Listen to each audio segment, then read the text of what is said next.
Continuamos hablando de esta jornada que tiene tantas modificaciones en materia de precios, valor del dólar, complicaciones en la venta, remarcaciones, esos motivos que te empiezan a afectar en lo cotidiano, ¿no? En la compra del día a día. Podemos hablar de lo macro, del FMI, de los bonos, de los títulos, pero en realidad vos lo que estás pensando es ¿y qué pasa con mi bolsillo? Y eso se lo vamos a preguntar a Federico Machado, economista. ¿Cómo estás, Federico? Gracias por venir. ¿Qué tal, Paula? ¿Cómo están? No, gracias a ustedes por invitarme. Bueno, y la verdad es que lo que uno más se pregunta es eso, ¿no? ¿Qué va a pasar con la plata que tengo? ¿Me va a alcanzar mañana para comprar lo mismo que compraba hoy? Esas revalores, ¿no? Remarcar constantemente. Veíamos barrios que tienen una remarcación del 20% en sus productos. ¿Cómo se va a modificar eso o qué podemos prever para esta semana? Sí, se hablaba mucho de remarcaciones del 20%, incluso también en el sector de la construcción. Estuve viendo que algunos lugares de materiales ya te ponían ese nuevo precio. Me parece que es un poco adelantarse a la situación. Creo que todavía la economía está recién empezando a digerir este cambio de ministerio y todavía con mucha incertidumbre de hacia dónde va a avanzar, ¿no es cierto?, la política económica a partir de ahora. El presidente ha hablado de continuar por el mismo rumbo, pero bueno, obviamente que cada ministro le da su impronta. Y creo que faltan todavía muchas definiciones en torno a cuál va a ser el perfil de Batakis al frente del ministerio para ver qué pasa efectivamente con la economía. ¿Hay alguna manera de entender cómo podemos evitar perder poder adquisitivo? ¿Hay alguna fórmula o algún consejo para la persona que tiene hoy, que cobró su sueldo y que dice, bueno, ¿qué hago para no perder? Bueno, evidentemente, un día como hoy, uno piensa que la única alternativa pareciera siempre ser el billete verde en la mano, ¿no es cierto? Porque, bueno, nos despertamos un lunes a la mañana y pega un salto de los 240 a los 280, después se acomoda en los 260 y obviamente que no hay ningún otro activo en el mercado que le pueda ganar a eso. Sin embargo, si uno mira un poquito más largo, vemos, por ejemplo, que los plazos fijo UVA durante el primer semestre tuvieron muy buen desempeño. Es una situación económica en la cual es complicado poder hacer asesoramiento de inversiones porque imagínate, ¿no?, que en una situación de incertidumbre, donde no se sabe cómo vamos a llegar a fin de año, con una situación de reservas muy frágil, con una situación de deuda en pesos muy frágil, es muy difícil prever. Pero bueno, por ahora los instrumentos atados a la inflación, sobre todo los plazos fijo UVA, creo que han tenido un buen desempeño. Obviamente el billete verde en este contexto de tanta incertidumbre siempre es el que sale con las mayores uvas, ¿no? ¿Qué te parece que va a pasar con esta situación de la segmentación en lo que tenga que ver con las tarifas, ¿no? Todavía no se habilitó el registro. Esto también genera, y ya saco al mercado, esto genera para el usuario una situación de mucha angustia. No me puedo anotar. Ahora viene el fin de semana con toda esta situación económica. Y esta semana empiezan a llegar las boletas, las facturas. Sí, yo creo que ese es uno de los temas que evidentemente la nueva ministra va a tener que abocarse de lleno de manera inmediata apenas asuma el cargo, sobre todo pensando en que la segmentación de tarifas es tan importante, por un lado, para el poder adquisitivo de la gente, como vos bien decís, porque obviamente no es lo mismo estar pagando una boleta de luz de 2.000 pesos que pasar una de 4.000, 6.000 o 8.000. Pero por otro lado también para la macro argentina es muy importante porque hoy en día una de las partidas que más creció del gasto público son los subsidios energéticos, ¿no es cierto? Y nos lleva a que el gasto público haya incrementado 15 puntos en términos reales respecto del año pasado, cuando el compromiso con el FMI y el plan económico del gobierno era, si bien que creciera en términos reales, pero no en esta magnitud, donde se está ampliando en vez de achicarse el déficit fiscal. Así que evidentemente el tema de segmentación de tarifas es algo que tiene que abordar inmediatamente Silvina. Otro tema va a tener que ser justamente, decíamos, la deuda en pesos, ¿no? Que viene el mercado de deuda en pesos tan frágil con las ventas de títulos que hubo durante las últimas semanas, que tuvo que salir a comprar el Banco Central.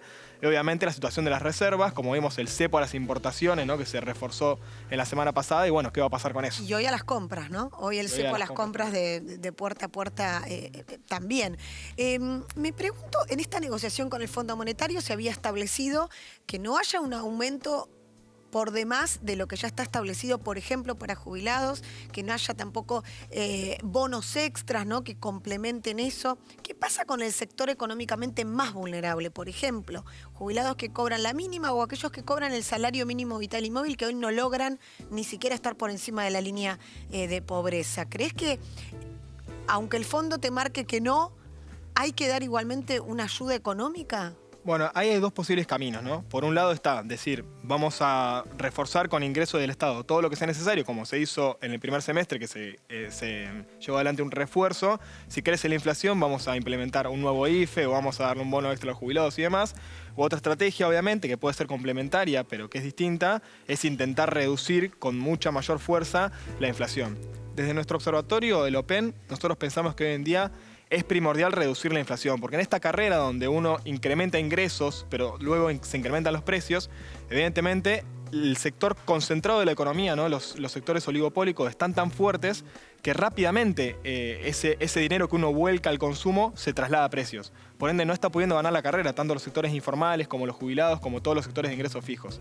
Nos parece que es muy importante entonces una política decididamente de control de precios y estrategia en contra de la inflación, ¿no? Con todas las variables macro de que uno pueda disponer, integral, para de acá en adelante reducir la inflación. Si la inflación sigue por guarismos arriba del 60, 70%, lamentablemente va a ser imposible que los ingresos fijos le puedan ganar. Hay que reducirla. Control de precios podría ser los programas como Precios Cuidados, un programa que esta semana, de hecho, la nueva ministra va a tener que rever.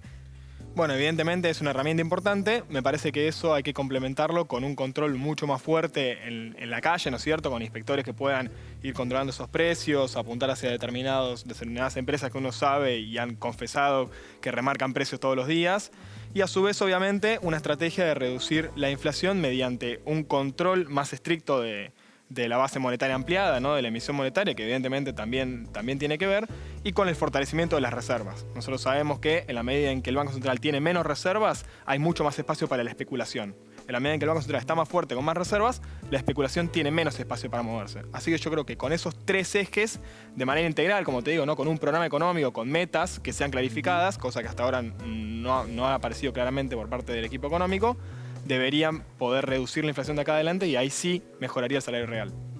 ¿Cómo complica o cómo modifica la economía en general los cambios que estamos teniendo en las tasas del Banco Central, ¿no? Para los plazos fijos? Entendemos, por supuesto, que la intención es que sea atractivo ese plazo fijo, que no te vuelques al dólar paralelo y pongas el dinero en un plazo fijo, ¿no? Ahora la tasa está en un 53%, digo, pero ¿eso se puede sostener en el tiempo? Bueno, evidentemente tiene un beneficio que es el que vos decís, que es que el ahorrista le pueda ganar al dólar y por eso se vuelque hacia instrumentos en pesos para ahorrar, y tiene un costo, que es que el crédito se vuelve más caro, ¿no? Entonces tanto el crédito al consumo como el crédito a la producción, cuando uno quiere, por ejemplo, sacar un crédito para comprar una máquina y producir un poco más, es más caro. La realidad es que, ¿por qué es necesario subir las tasas de interés? Es necesario porque hoy en día el Estado depende fuertemente del endeudamiento y de que los bancos y los fondos comunes de inversión le presten dinero. En la medida en que el Estado siga manteniendo un déficit fiscal creciente, esa necesidad de endeudamiento va a ser más grande y los bancos van a tener una posición relativamente más fuerte frente al Estado. Por eso, desde nuestra visión, lo más progresista que uno puede hacer es intentar alcanzar el superávit fiscal, como hizo en su momento el gobierno de Néstor Kirchner, para desendeudar el Estado y no depender cada vez más de los bancos y de pagarle mayores tasas de interés para poder continuar roleando la deuda y estar siempre, ¿no?, de alguna manera con la soga al cuello. Federico, ¿te imaginas un martes muy distinto a este lunes? Me refiero a que hoy el mercado abrió, pero la verdad es que no hubo mercado en Estados Unidos por el 4 de julio feriado. Entonces, mañana cuando Estados Unidos, que es el mercado fuerte, abra y tenga movimientos, ¿con qué martes nos podemos llegar a encontrar en la Argentina? Bueno, de acá a mañana es una eternidad, ¿no? Ya es el largo plazo en Argentina, claro, de un día sí. para el otro. Hay que pasar primero por la jura de la ministra, hay que ver si hay algunos anuncios de la política económica que se vaya adelante. Es una realidad que, como vos decís, lo de hoy fue prácticamente un simulacro, porque en la medida en que no está abierto el mercado de Estados Unidos es muy pequeño el volumen que se maneja. De cualquier manera, para ser feriado fue un volumen relativamente alto.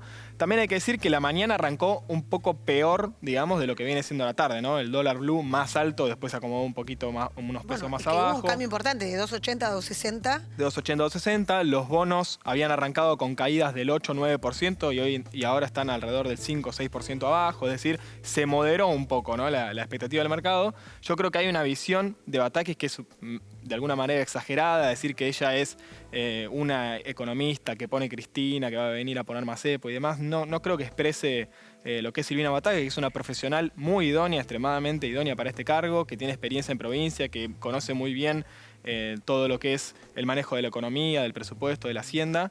Así que yo creo que además es una economista, como dijo Scioli durante el día de ayer o de hoy, muy pragmática y que tiene la capacidad para utilizar distintas herramientas para manejar la economía. Pero Argentina no es pragmática y tampoco es muy predecible, ¿no? Por eso creo que uno tiene siempre muchas dudas en relación a quién va a ocupar ese sillón, teniendo en cuenta sobre todo que, digamos, no fue la elegida número 1, ¿no?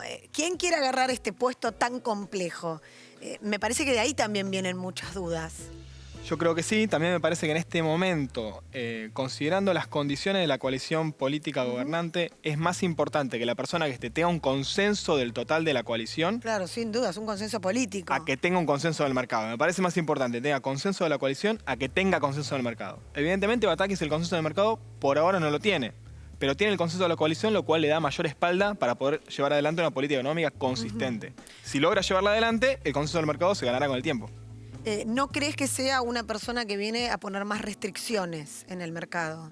Como yo te digo, me parece que es una persona que tiene bastante pragmatismo, con lo cual es posible que se puedan combinar elementos de distintas escuelas económicas, ¿no? Algunos elementos más desde la heterodoxia, intentando generar algunos controles, o como decíamos, controles de precio y demás más estrictos, con también algunas herramientas, como puede ser el ordenamiento de las cuentas fiscales, que tienen más que ver, ¿no?, con la escuela mainstream de la economía. Por supuesto va a ser clave su equipo, ¿no? Claramente también en lo que tenga que ver con comercio interior. Ese es un punto que también estuvo en los últimos meses bastante complicado. Sí, es cierto que al haber renunciado todo el equipo de Guzmán con él, ¿no?, van a ser varios los nombres que van a estar desfilando durante estos días y va a ser muy importante, obviamente, a qué personas nombre, con qué perfil, y obviamente que se fortalezca también en las áreas de las que quizás no tiene tanta experiencia previa, como en las áreas en las cuales ella ya ha demostrado que tiene enorme valor. Así que bueno, como yo digo, es una persona que tiene todas las capacidades para llevar adelante un buen manejo de la política económica. Obviamente no depende solo de la persona que se siente en el sillón, depende del contexto político, del contexto internacional, del acuerdo con el Fondo Monetario, un montón de factores más que determinarán la posibilidad de su éxito, pero me parece que Batakis, dentro de los marcos, es una muy buena elección.